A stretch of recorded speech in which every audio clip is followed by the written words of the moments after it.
Safaris are often talked about as a once-in-a-lifetime trip, an opportunity to see wildlife in its natural habitat, surrounded by incredible scenery. Where you go shapes everything. The landscapes you move through, the wildlife you see, the pace of the days, and how involved the whole experience feels.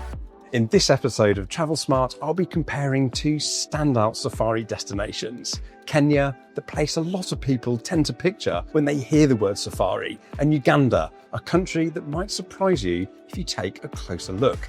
I'll be sharing how each one feels on the ground to help you decide which safari experience is right for you.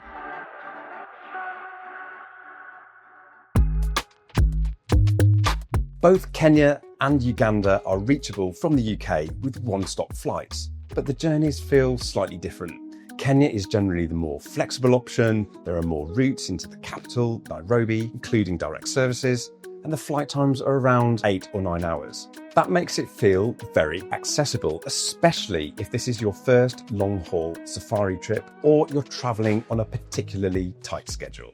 Uganda, on the other hand, usually involves a single connection to Entebbe and a slightly longer journey overall. You're in the air for around 10 to 12 hours. So while it's still straightforward, it benefits from some forward planning and tends to suit travellers happy to slow things down from the start. Those differences carry through to your first impressions on the ground. In Kenya especially, even flying in, you get that feeling of scale and scope that people associate with Africa. You're moving through wide open plains, dotted with acacia trees. Because the land is so open, wildlife can appear immediately with long sight lines, making spotting animals at a distance much easier. Uganda's landscapes are far more varied. Safaris move between savannas, rainforests, rivers and lakes, sometimes within the same itinerary, and that variety can create a stronger sense of journey and immersion. But it also means that wildlife encounters can depend more on timing and patience, especially in forested areas. If you're thinking about booking either destination, you'll need to look at vaccinations well in advance. It's all very manageable, but it's something you'll need to check early rather than leave to the last minute. And always follow the latest official guidance before you travel.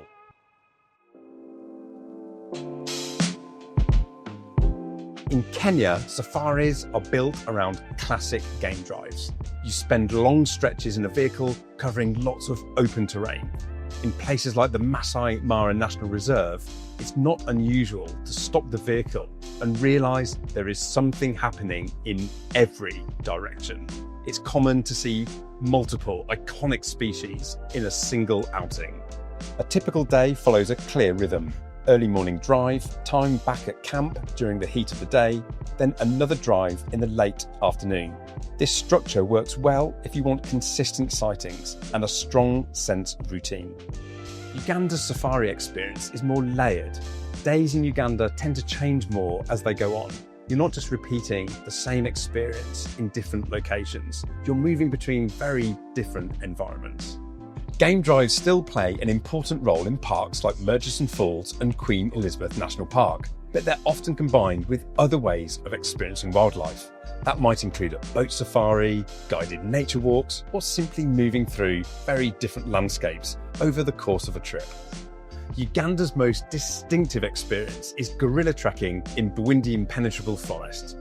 It can be physically demanding, and it's tightly regulated, and there are strict limits on time spent with the animals.